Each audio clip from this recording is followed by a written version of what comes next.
I'm Charlotte McLeod with investingnews.com, and here today with me is Don Durrett of goldstockdata.com.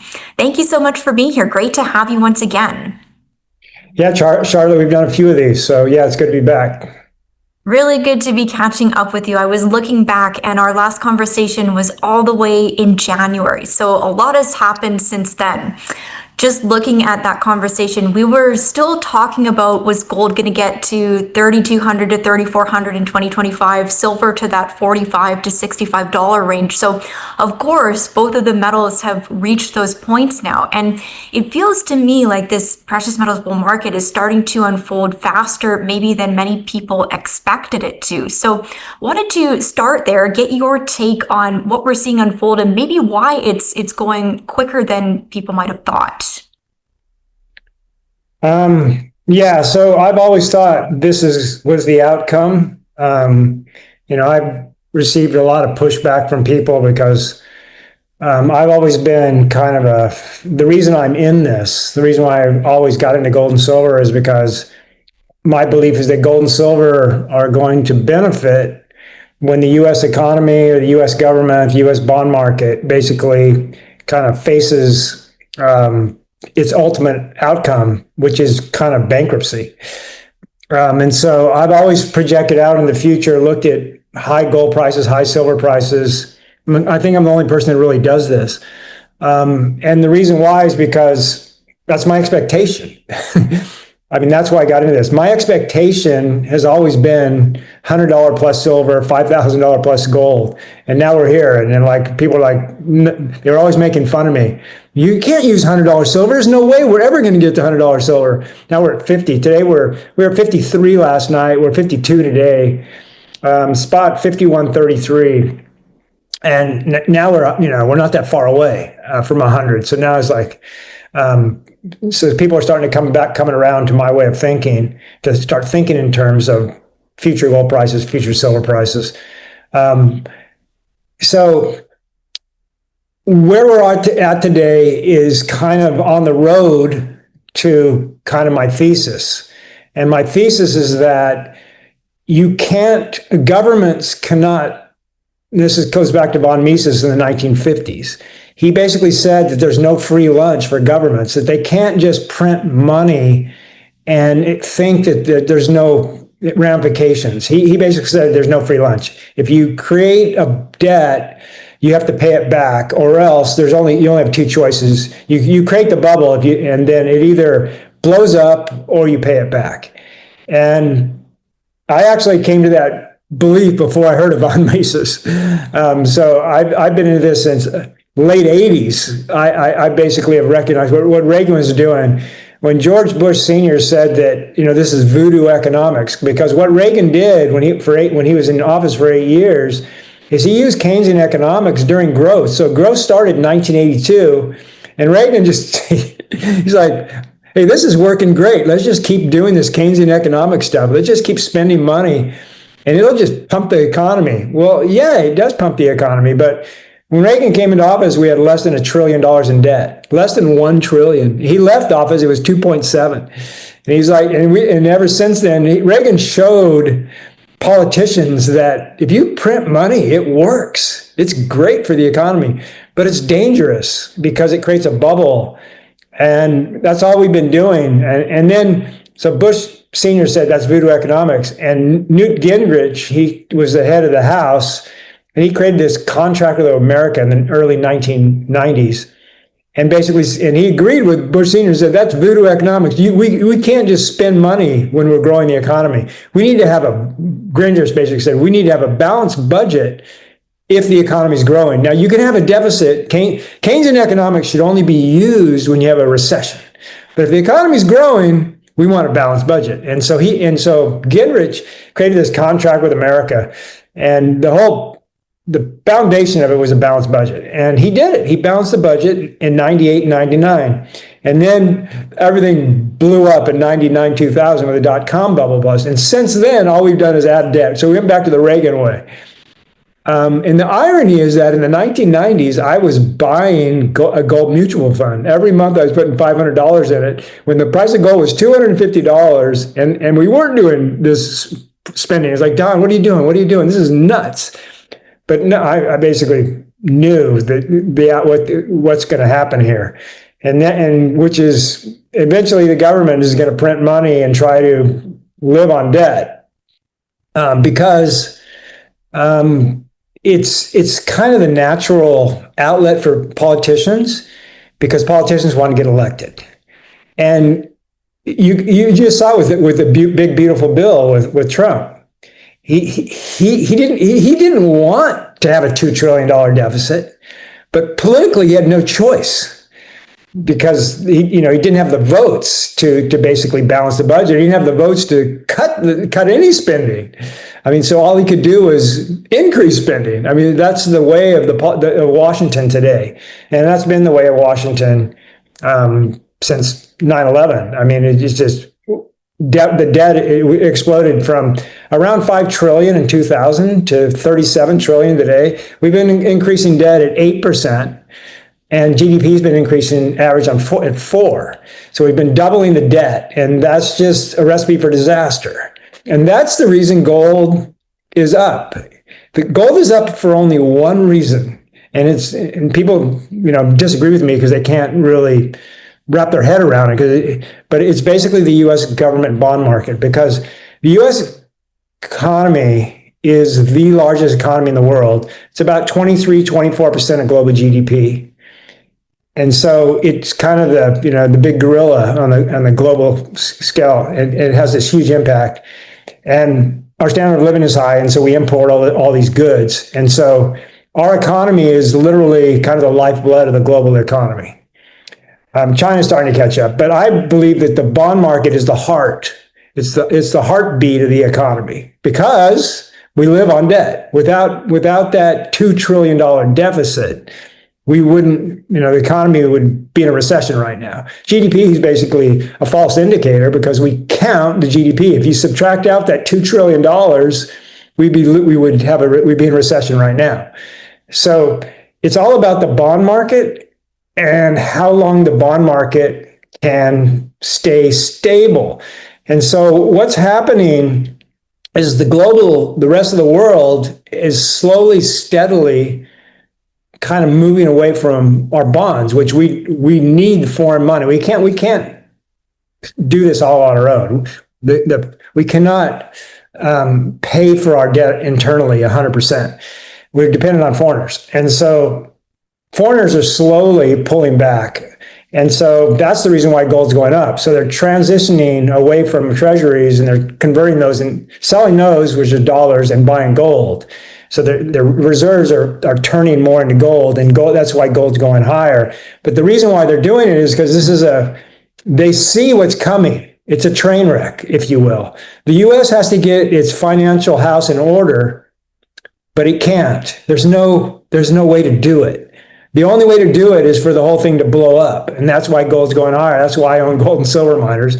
And that's why what's happening today is we're still early innings in the gold and silver mining stocks. And the thing that really reveals how early we are is that the stock market is only 2% from an all-time high. And what in the world is the stock market doing at an all-time high, and gold's at an all-time high? Those are antagonistic. Gold is supposed to be a hedge against uncertainty. The stock market is supposed to show basically confidence. And so if you have an all-time high, people should be confident. Everything's fine. We don't need this. But people are not confident. People have said this is the most scary bull market ever. It's like, nobody really believes in it, right? And that's why it's like, wait. So the question is, who's telling the truth? Is the stock market telling the truth at an all-time high, or is it gold that's telling the truth? Well, it's pretty obvious that gold's the one telling the truth. And so the other thing is, gold is global in nature. It's a global commodity priced globally, where the U.S. stock market is local. It's local to the U.S.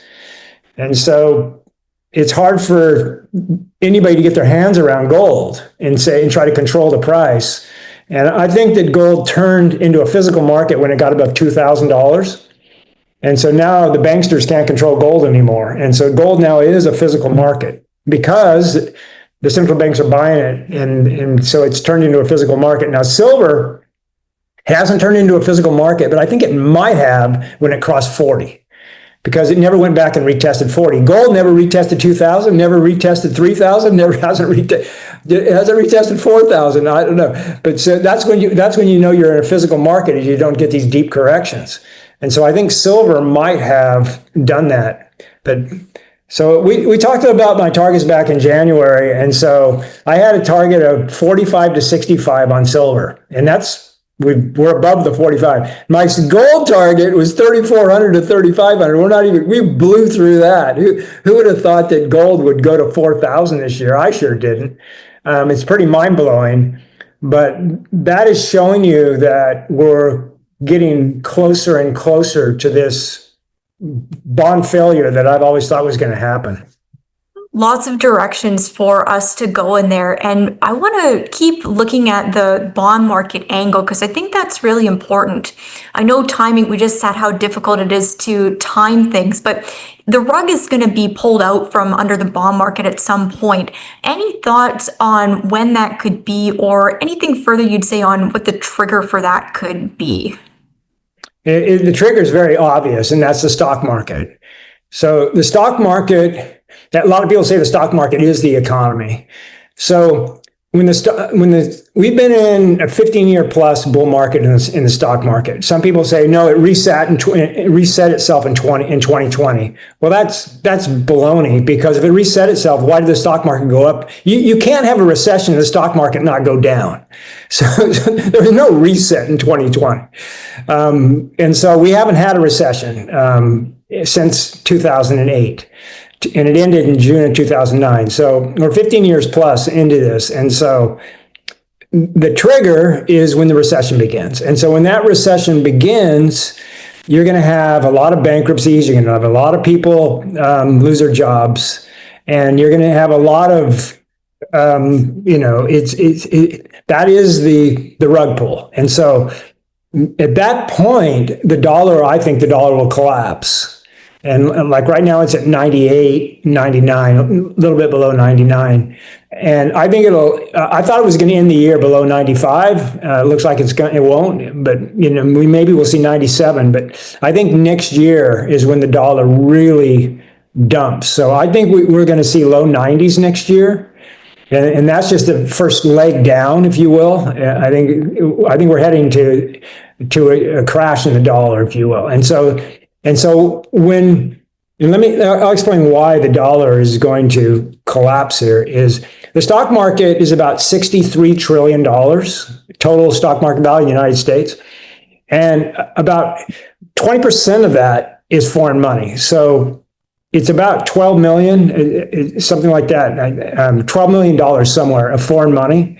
Well, that foreign money is basically hot money. They're here only for one reason. They're not here because they like the United States. They're here to make money. So it's hot money. It's like, if you go into recession, we're leaving. See you later. Have fun. We're here to make money. You're not making it. So if they lose confidence in the U.S. economy, they're leaving. So that's $12 trillion. It's a lot of money. That's a lot of hot money sitting there. The other hot money is the boomers. The boomers, who have most of the money in this country, have not left the stock market. They're supposed to be out. They're like, you turn 65, 70, 75, you're supposed to be out of the stock market. But guess what? They're not. The boomers, they're just as invested today than when they were 50. So that's hot money too. So that's probably another 12 trillion. So you got about a third of the stock market that's like hot money. But so all you need is a crash where, I think once you get below 5,500, you could really see it could just really start unraveling, if you will. And what happened when you had that unraveling in Japan in 1989 is once it unraveled, it never came back. And the reason why it never came back is because of the hot money. In that case, the hot money was foreign money. And the foreign money said, see you, Japan. It was fun, but we're out of here. And that money never went back. So that's what will happen to the stock market. And that's the rug pull. And that's when the bond market gets really weak. Because at that point, the economy, so the stock market, like I said, the stock market's kind of the economy, right? So the stock market crashes, you're going to have a lot of layoffs. There's not going to be, liquidity problems because banks aren't going to be making loans. And so that's when the bond market starts to become fragile. And simultaneous to that, this is where it all breaks down. is the U.S. government at that time will need, because the way that the budget is set up, when you have a recession, the U.S. government is forced to spend more money. And you can see it every time there's a recession, they have to, because they have to help the states out, because the states start having problems with their budgets and the more money starts flowing to the states. And so basically the budget deficit goes up when you have a recession. And so we're at 2 trillion right now. You can imagine the pressure on the bond market if we get to 2.53 trillion. So the pressure on the bond market will increase, and then then interest rates will start going up on the long end, and then foreigners will start dumping their bonds, and it'll create basically a negative feedback loop. Higher rates, more debt, more budget deficits. It's kind of a negative loop, and that's when we'll see how high gold goes. But I think gold's going to go $7,000-8,000 before they have to reset, and they will have to reset because they'll only have 2 choices. Choice number 1 is to destroy the dollar, which through inflation, through printing money. But if you do that, you just destroy the dollar, you destroy the economy. And they're going to know that, and they're smarter than that. So they're going to go, okay, we got to do a reset, and that's what they'll do. And when they do the reset, basically what they'll do is they'll devalue the dollar, which pushes gold higher. And I think they'll devalue it by about 30%, 35%. So you'll wake up one day and your bank account will have 100,000 and it'll have 70,000. It's all it'll be worth. And I think what they'll do is I think they'll issue a new currency. And when they do that, they'll fix the euro dollar problem. So the euro dollar problem is that euro dollars are dollars outside the United States that the U.S. government has no control over. We don't create those dollars. We have nothing to do with them, but they can come back into our country. And so it's a mess. The euro dollars, there's actually more dollars outside the United States than inside, because foreign banks can make loans in US dollars and basically have to get paid back in dollars. And so that's basically a creation. If you make a loan in dollars, you're creating dollars. And so we need to get control of that. So what they'll do is they'll orphan those. They'll create a new dollar and they'll say, okay, the new dollar is good in the United States. Those old dollars, okay, if you bring them back to the U.S., we're going to tax you. They'll basically tax those. Okay, you want these new dollars? We'll put a 25% tax on it. Bring them on back, right? But the only people that can bring them back is legitimate businesses, right? So anybody that has illegitimate businesses internationally are completely screwed. And so all those euro dollars will shrink in value, and basically will rug pull the world, if you will. So that's my vision. That's what I think is going to happen. It really does sound like it's a mess, as you're saying, but can see how everything connects and how that would lead to an even higher gold price than we have right now. I also wanted to get into silver specific factors with you, because there's been a lot of talk about what's happening with silver right now, talking about a liquidity squeeze over in the London market. And I'm wondering if you can lay out what's happening there, talk about what you're seeing. Well, according to the reports, the LBMA is very short inventory of silver. Now, all we have is reports, right? We don't actually have, the actual facts. But I've always said that once silver gets above 45, that you're going to start to have shortages of silver. And the reason why is because silver is a Giffen good, meaning that the higher it goes, the more valuable it becomes. Everybody wants it. Nobody cares at $30 silver, 20, nobody cares, 30, nobody cares. But once it gets to 45, 50, suddenly people start lining up in Australia. There's this ABC bullion, and I think it's Melbourne, and every day people are lining up to buy gold and silver, and because it's basically a Giffen good. Oh, I want it now. It's at $50. Wow, it's valuable. And I said, once you get there, for instance, sub 40, there was like 7, 8, 9 to 1 sellers of silver versus buyers at local coin shops. And I said, that'll completely flip. Once you get above $45 silver, it'll completely flip, where you have 7, 8 buyers to three sellers. And that's exactly what we're seeing. And that will continue. The Giffen good thing will continue. You'll continue to get more people to come in to buy. I've said this, that the people that are going to buy, especially silver, there'll be more people that buy silver than currently own silver. Because everybody's going to be buying it. They didn't even know when this year started, they didn't even know they were going to buy silver. But they're like, I think I better. So the first thing they're going to do is I want to buy some gold. Well, do I have $4,000? I don't have $4,000 to buy a coin. I think I better buy some silver, right? So that's the reason silver is used as a proxy to gold. And so that's when silver becomes a monetary metal, when it gets at a certain point and it becomes a giffen good, and everybody wants it because it's more valuable. More people are going to want to buy silver at 60 and 70 than they do at 50, which is ironic. And it's going higher. I mean, that's the bottom line. But it's more about security, and it's more about gold than it is about silver. Silver is just along for the ride. Again, it's a proxy to gold. It's people don't really want silver; they want gold, but they can't afford gold, so they buy silver. And then currently, silver has leverage to gold about 2 to 1.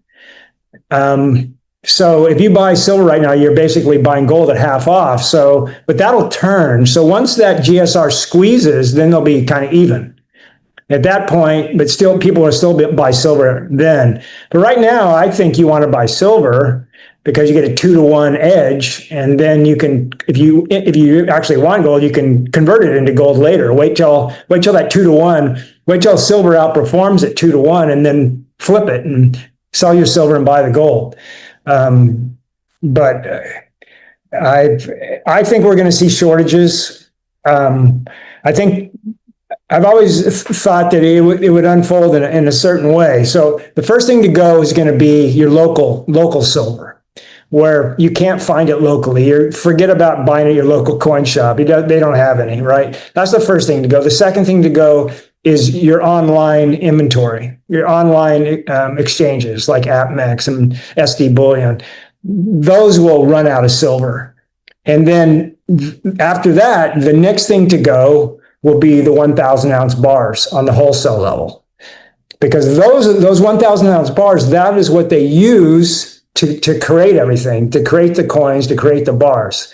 So everything is, and they're not exactly 1,000 ounces. They're about 75 pounds, but they can't make them exact. So they're approximately 70, 75 pounds each. So they're very, very heavy. They're like bricks, right? Those will be, once you have a shortage of those, and some people think it's not going to happen. You're not going to have a shortage of 1,000 ounce bars, but I think we will. And so once you have a shortage of those, I think we'll get to $100 silver fairly quickly. And are we seeing any signs of shortages at this point, or is that still all to come? No, yeah. The only place you could say we're seeing it is the LBMA. We're not seeing it at COMEX yet. They have like 500 million ounces available for delivery, I think. They have a lot. So we're not seeing it at COMEX yet, but that could shrink really, really quickly because the COMEX is actually an outlet for where you can buy silver. So if the LBMA doesn't have any, like that's the first place that's kind of running out, that's an over-the-counter market. We just go buy it. The LBMA, you have to actually do a future contract and take delivery. COMEX, you have to take delivery from a future contract. But if you're a corporation and you need silver, you can go and buy that future contract and take delivery. And so so those are your two outlets. And so we'll see, we can keep an eye on that inventory, but right now they have plenty. So we're early innings here. I mean, for me, we still haven't seen, I always said that you need like 3 different things to happen before you get a bull market in the miners. So the first thing, you got to have a bull market in gold, which we got in, I would say in 2020, December 2019. And then 2020, I would say that's when gold really kind of broke out. And then silver, I think the silver bull market really started in August when it went over 40. You can make an argument that, when it broke out in 2020, when it went from 1850 to 30, you could say that it broke out there at the same time as gold. But August is when things really, really turn for silver. So, when I basically said, okay, we got a bull market here. And then for silver, for gold, I actually thought that it was in March, early April of 24. That's when the bull market in gold and the miners really kind of took off and never looked back.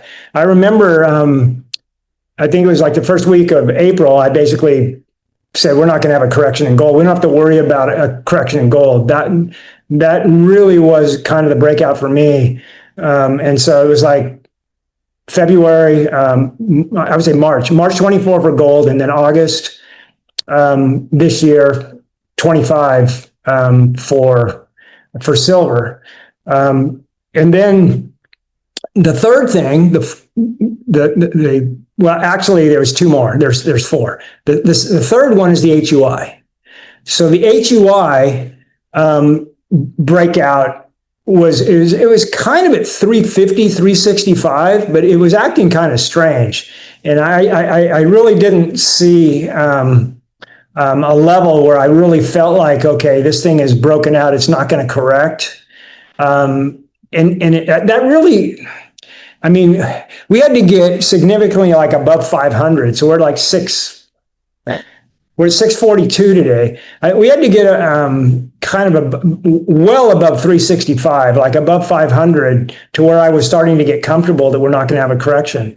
But the final thing that hasn't happened yet, so we're still waiting. So those are like little battles that we had to win as investors. We needed to get above certain levels where we were winning. And we were still fighting battles, but those are kind of the battles that we won, that we're kind of in the clear now, that now a bull market is starting, and now we're just taking it to the top.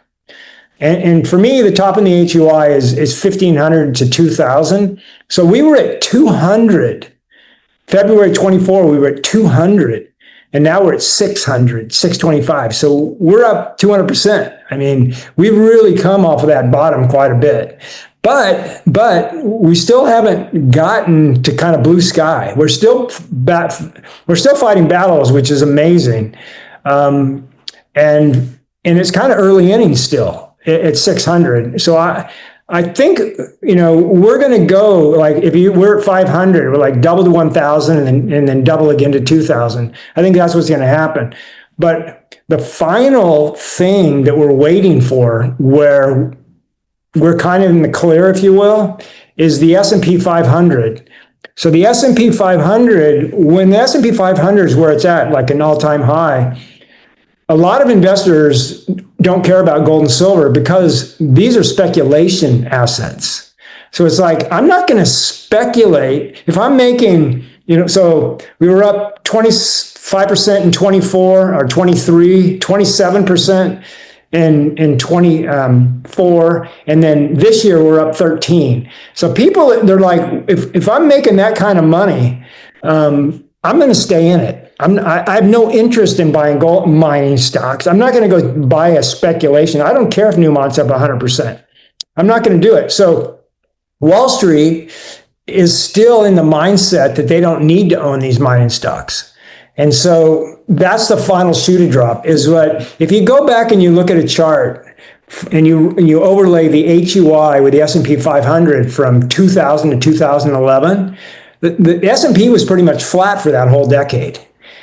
Whereas, and the HUI was like to the moon, kind of, up. And so what happened during that decade, and this also happened in the 1970s, by the way, is that the stock market was lethargic. And so people were looking for yield. They were looking for returns. And guess what was working? The miners were working. And so the miners are working right now. So if the miners are working and the stock market goes down, guess where the money's going to rotate to? It's going to rotate into the miners. So that's the last shoe to drop. So as investors in gold and silver mining stocks, I'm sitting here waiting to win that final battle. And all I need the stock market to go down, say sub 5,000, and just stay down for at least 3 months, ideally 6 months. But these bear markets, they usually last 5 to 10 years. Long bear markets are quite common. I mean, if you look at history, I mean, after when we crashed in 1929, we didn't get an all-time high until it was either the late 50s or early 60s. It was a long time before we returned. And then we had the long correction again in the 70s. We had a bear market in the 70s. And then we had another bear market in the 2000s that lasted 10 plus years. So long bear markets are quite common. And that's what I'm expecting to happen. I'm expecting when this stock market finally does roll over, I'm expecting a crash. So say all the way down to 4,000. So we're currently at 6,000. So that's about 30%. It's at least 30. Look, I'm thinking it's going to be 40, 45. I don't think we'll get a 50% correction, but I think 40 is definitely in play here, 30 to 40. And then when that happens, that's basically a crash. And when that happens, I'm not expecting a bounce. And so if you don't get a bounce, that creates a fear trade. So you crash, and then you go down there and you stay down there. At that point, nobody wants in, and everybody's leaving. They're leaving and they're not coming back. That is the scenario that we're waiting for as gold, silver investors. That's the scenario where we get to an HUI of 2,000. That's what I'm waiting for. And that leads, I think, nicely into another point that I wanted to touch on, which is your approach to the gold and silver stocks right now. I know you've got an incredible amount of data on your website, and you write pretty frequently on X about what your strategy is. So, of course, every person is different, but I'm wondering how you're approaching it right now. I know pretty recently you posted a list of buy the dips type of stocks. What are you doing right now when it comes to the equities? Well, that's a complex question. I mean, I could spend 30 minutes answering that question, how I approach this, right? Because I analyze each stock differently, an explorer, developer, producer, right? So, I mean, you have to go into the detail of each one of how you analyze each one. We don't want to do that because that'd take forever, right? So I think what we'll focus in on here is what I'm currently doing, right? What are you currently doing? So my portfolio is pretty much finished, if you will. I've been creating it since 2004. So I'm pretty much done adding stocks. So what I've done, so the stock market, the HUI is like at 600, over 600. So I'm not really looking to buy new stocks, if you will.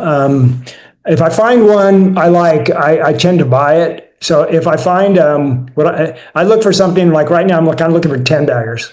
So if I find anything that's like a 10 bagger or better that's really, really juicy, then I tend to buy it. But I analyze these stocks pretty, all the time. So I'm pretty much up to date with everything. Every once in a while, a new company will come on, and I'll analyze it. And every once in a while, like recently, I looked at there. We interviewed the CEO of Rua Gold, and I thought it was an exploration story. And once I found it was a developer story, I just kind of started laughing because I knew immediately I had to buy it. Because that's just me. It's like, oh no, oh my goodness, you're a 10 bagger. I got to buy you. So. But there isn't very many of those left. So what I'm doing now is I sort my portfolio by the current value, and they've all been ripping higher, right? So I sort it by, and then I go down to like my minimum. So I have something that was like a full allocation, what I know, which is basically 1% of my total cost basis. And I know it, and so I'll scroll down the list, and once I get below that level, I'll start looking for stocks that I like that don't have a full allocation. And then I'll write them down. And I'll write down how much I have. And that becomes my buy the dip list. And so I posted that. It's like 7 stocks. There's like 7 stocks that I don't have a full allocation on that I'd like to.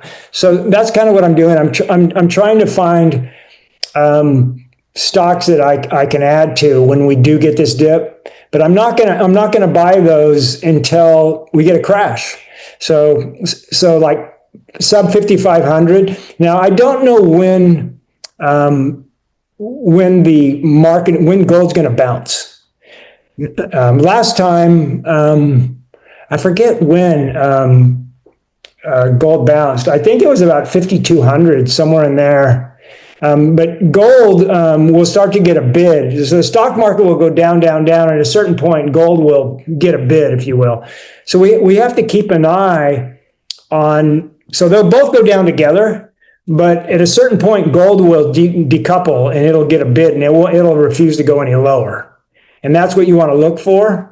So you have to, so it's kind of, so for me, I mean, if I buy it, say, I won't buy anything above 5,500. So the S&P gets below 5,500, I'll have to decide what gold is doing. You know, has gold gotten a bid yet? Is gold going lower? Because I might want to be patient and wait to get sub 5,000. But the one thing I like to do, I like to buy to the bottom. So I might buy 5,500 and then wait. We go sub 5,000, buy some more. We go sub 4,500, buy some more. But I think this is going to be the last buying opportunity when the stock, this is the stock market crash. And so this is the last time that gold is really going to be exposed to downward selling pressure. Because I think once this is over, everybody's going to realize, oh my goodness, I need some gold. That's going to be the shock to everybody. Everybody that doesn't own gold. Remember earlier I told you that people that are going to buy gold and silver, they don't even know they're going to buy it. This is when they're going to buy it, when they basically go, oh my goodness. Because people have a normalcy bias and they think that the US economy is basically, you know, this powerhouse that just always readjusts itself and just reinvents itself and just goes higher. They don't realize that this is a paradigm shift. That the U.S. has been the global hegemon since 1945 and is getting ready to lose that. This is really bad. With gold at this price, you should be afraid. He's like, what is gold doing here? Something's wrong. There's something wrong. And absolutely something wrong. This is a paradigm shift. I'm not happy about it at all. It's like, I mean, we're literally losing our country, which this has been a beautiful country, and we're losing it. I mean, first, we lost it. Our mainstream media, we kind of lost that, and then we lost our political system, and now we're going to lose our economic system. It's basically 3 strikes you're out scenario, and everybody's going to start to realize that. The people that haven't yet. And that's when gold is really going to get a bid. That's when, like right now we're over 4,000. We'll be over 5,000. It won't be very long. I don't know when this will really start to hit home. 5,500, 6,500, somewhere in there. It'll start to hit home. Okay, 4,000 isn't high. Is 5,500 high? Is 6,500 high? When do you get the message? When did you figure it out that something's wrong, right? And that's. I figured it out a long time ago, and more and more people are figuring it out every day. And like I said, the higher gold goes, the more people figure it out. And it's like, no, this is America. We always win. We're the winners, right? And so, that's how it used to be. I'm not happy about losing our country. I'm not happy about it, but that's the eventual outcome. We did it to ourselves. So now, all we're doing now is playing it out. I wrote a book called The Path Forward that kind of shows you this is where we're going, people. This is the path forward. It's not pretty. This is basically America has hit a place where the only answer is change. We've hit the Einstein moment where if you keep doing the same thing over and over, it's insanity. We've hit the Einstein moment, and people are in denial that we've hit the Einstein moment. But soon, and so the first thing will happen will be the economy faltering. The second thing to happen will be the economy not getting back on its feet. And then the third thing to happen will be states going their own way. It's ABC. It's clockwork. Yeah. Well, it is not pleasant, as you said, but this is what you see playing out. And I wanted to add, I think, one more point into the topics we're discussing today, and that is crypto, because you're one of the relatively few people who I speak to who's involved in precious metals and cryptocurrencies. And I bring it up partially because we had that pretty big crash over the weekend. I think there's been some recovery there, but I just wanted to let you explain how you are having cryptocurrencies play into what you're doing right now in terms of your strategy. Yeah, I was very lucky. I actually when I got out of college, I actually was a full-time programmer the first 5 years of my career. So I kind of understood programming. And so I didn't do a deep dive on it until 2016. And I thought there's no way you can't create private money. That's the way I looked at Bitcoin. I look at it as private money. You can't create private money. The government won't allow it. And so, but it went to $1,000 and that got my attention. So I was ignoring it, saying this is Mickey Mouse stuff, right? Then it went to $1,000 in 2016 and I went, what? And that got my attention. And then it crashed to 100. And I laughed, it's going to zero. That's all fake money, right? And then it started trending up and I'm going, isn't that supposed to go to zero? 250, 300, 350. So it got back to 400 and I'm like, okay, it's time, Don. So I went and I did a deep dive and I spent hours and hours looking at the code on how it does a transaction. And it blew my mind because that's how they solved the general's dilemma. It was how they do a transaction, how they prevent a double spend. And the way they did it was so elegant. It was actually an invention. That's they solved it through the blockchain. So they invented the blockchain. Bitcoin invented the blockchain. And people don't realize how significant that is. They think, this is just, there's nothing backing it. They don't realize that software can have value. The fact that the network said so. The first thing was I looked at it. I looked at how elegant the code was. That kind of blew my mind. It's a really well written code, very elegant. The other thing is it's self-correcting. It's like, who writes code that's self-correcting? It's like they call it the honey badger. It's like good luck trying to bring it down. Right? It's been up like 99.8% since it went up. It's the most secure network on the planet. That has no value.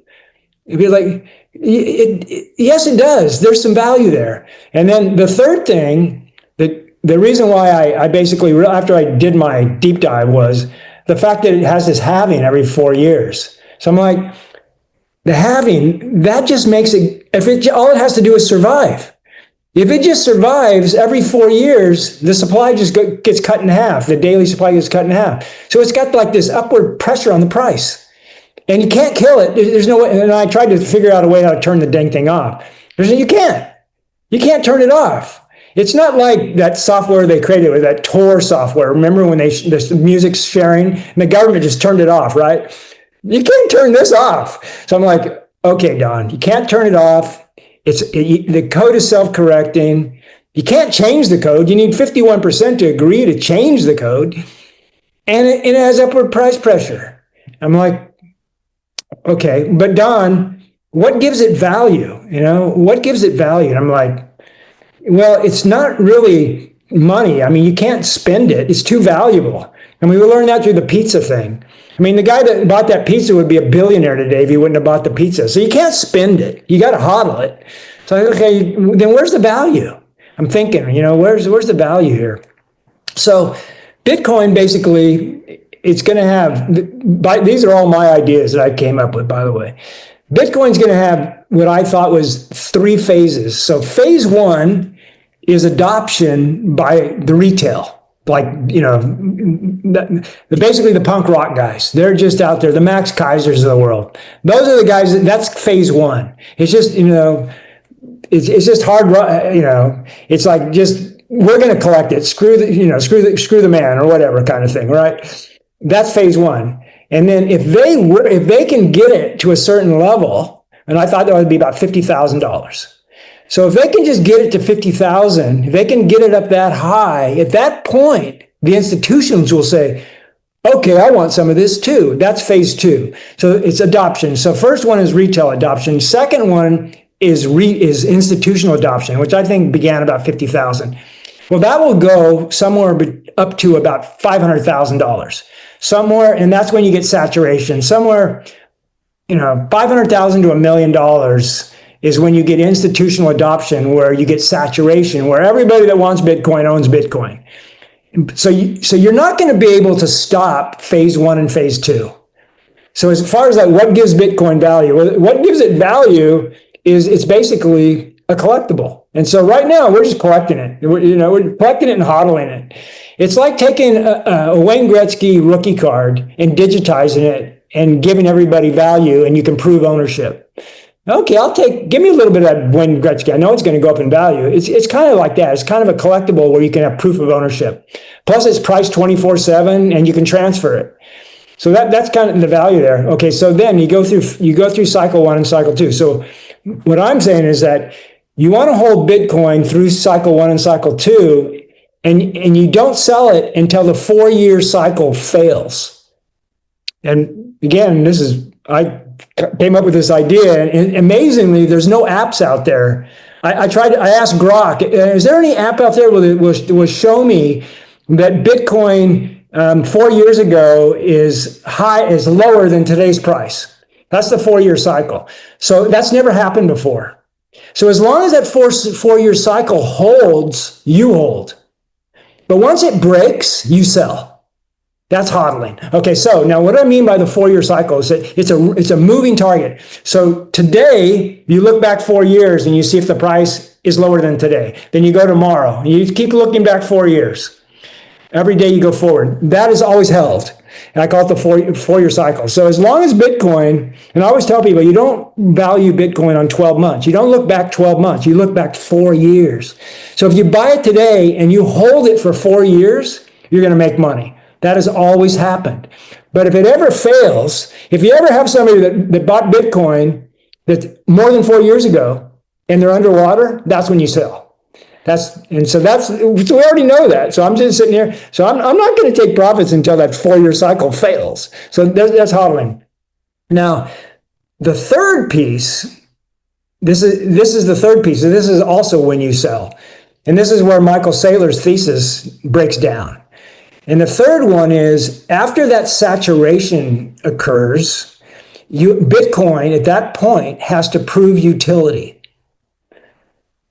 And when it proves when it proves its utility, I think the way that it's going to prove its utility is through collateral. Now, Bitcoin is the ideal collateral. The reason why it's the ideal collateral is because it's priced 24/7 and it's liquid. So let's say that you go and you buy a car and you don't have to go to the bank. You just go into the dealership and you have your phone with your Bitcoin wallet and you want to buy it and you go, look, I want to buy this car. And let's say the car's $50,000. So Bitcoin right now is 100,000. So you give them 2 Bitcoins.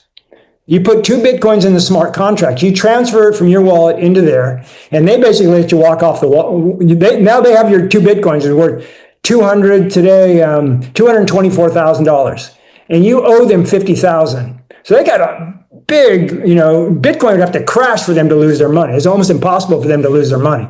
So you got to make payments.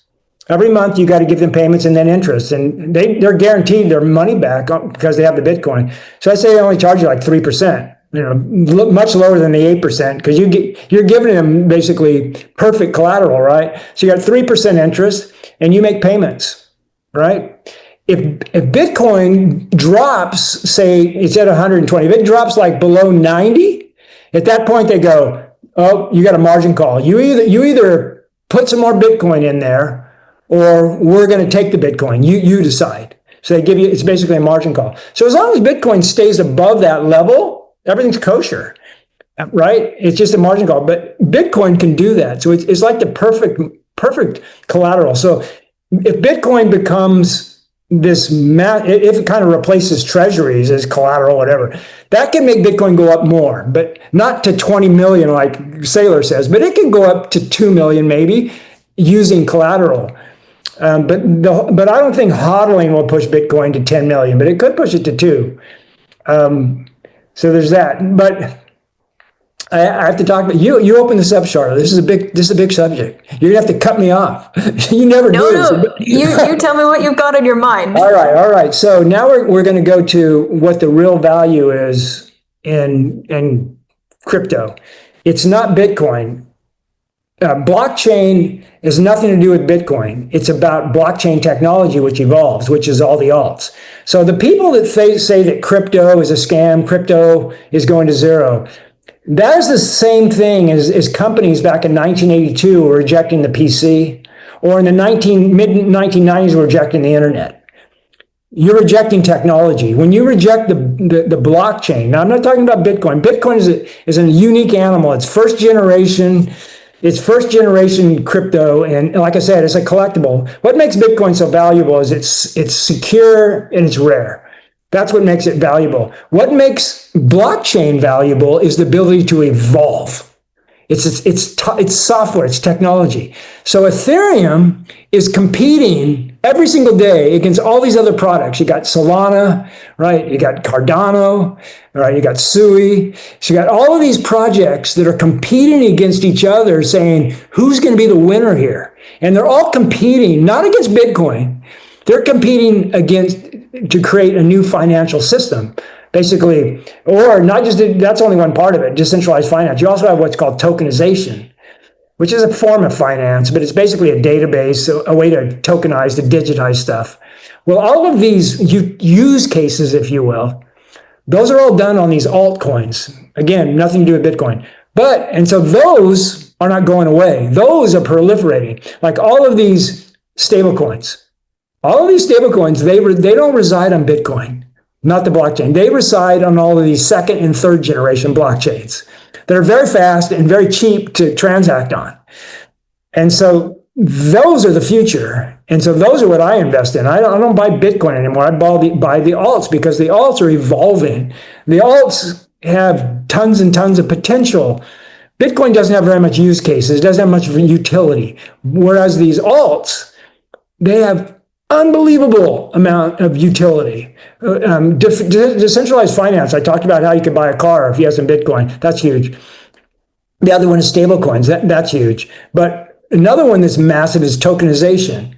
So here's an example. This is the reason why these alts are going to be worth money. Right now, if you're a private business, and let's say your private business is worth $10 million, you can't do an IPO on that. It's not $10 million. You're not going. It's too much money. You're not going to do it, right? But guess what? You can do. You can tokenize it, and that's what businesses are going to do. They're basically going to go, like, let's say you're a business owner, and it's worth $10 million, but you own it and you get the cash flow, but you're like a private owner. It's your business, right? You can tokenize that and keep like 25%, and then give it to. IPO it to 75 other people. You keep ownership and you get a whole bunch of money. And so businesses the only thing that's stopping this is regulations. And so once the government allows it, you're going to see businesses, all over, all these private businesses are going to tokenize. And then you're going to have public companies. They'll stop trading publicly and go private and tokenize their company. So you can go private and tokenize it. You're going to see that. And then you can tokenize things. There's so many different ways. So tokenization, that's coming in a big way. That's all on alts. That's the blockchain. So all these people are like anti-crypto, anti-blockchain. They're like businesses basically in 1982 going, I don't want that PC. That's how you kind of look at this. Thanks for letting me ramble forever. No, that was a good one. And like I said, these are topics we don't get to talk about so much on this channel, but I think it's important. So thank you for doing the little rant for us on those. I think it'll be really interesting to see how these things play out. And I think we are getting to the end. I will let you go, but before I do, any final thoughts that you would share with investors right now? It is a tricky time, and like you said, we're heading to probably even bigger times of change ahead. So we've had this big run. We got gold up 60% on the year, silver up 77%, GDXJ up 142%. This is year to date, by the way, 142% year to date. Newmont up 143% year to date. GDX 131. Coeur Mining up 266. So Coeur's at $21. up 266, and I told everybody to buy it when it was at the bottom. My exit price on core is 70, but I think it's going to 100. So it's still a four bagger from here. But my exit is 70 because I got in early, so I'm leaving early. But I think but my point is that even though these miners have ripped, I think they're going a lot higher. So the other point I wanted to make is, and I mentioned it earlier about the stock market basically rolling over. We don't know what the trigger is going to be. We have no idea. The trigger's unknown. We're waiting. There's no data. And this is the reason why Wall Street is so bullish, if you will, because it isn't obvious that a crash is coming or a correction is coming or a recession is coming. All we can do is anecdotally look at the data, but the data's been like that for months and months and months. So it's not as if there's anything obvious. So there's no obvious correction coming. But I think it's not very far away. And so my point is, yeah, these are all up really, really big. They're not going to, I do not think for a second that they're going to be giving back large chunks of those gains. I think, and the reason why I don't think we're going to give back large chunks, if you will, so you don't have to, take profit, get out of the way and wait for the correction and then get back in kind of thing. Is that I just don't think they're going to be able to push gold down that much. I think we're looking at a 20 to 30% correction, in these stocks. So you got, GDXJ up 142%. So 10% would be 14, 20%, 28. So, maybe it goes back to 100% up, but that would be 30% correction, something like that. I should probably look at the dollar. It's at 103. So, maybe it goes to $70. That's not the end of the world. And I think that's kind of going to be about the worst case. The GDXJ goes down about 70. It might not go down that far. But what I learned, because I've been doing this for, 20 plus years, is that when you get these deep corrections, if you're in a bull market, they just turn around and go to a higher high. So you just have to outlast them, but expect a 20 to 30% correction either in Q4 or Q1 of next year. It's going to happen. And that's kind of when I think the stock market will roll over. And so I think they'll happen together. And that's when we can kind of buy the dip. So thank you for letting me end it on there. Yeah, I think that's a great way to wrap it up with that context. So thank you so much for coming on to go over all these different topics. I really appreciate it. Thanks, Charlotte. It's always fun being on your show. Of course. Well, once again, I'm Charlotte McLeod with investingnews.com, and this is Don Durrett with goldstockdata.com. Thank you for watching. If you like this video, make sure you hit the like button and subscribe to our channel. We'd also love to hear your thoughts, so leave us a comment below.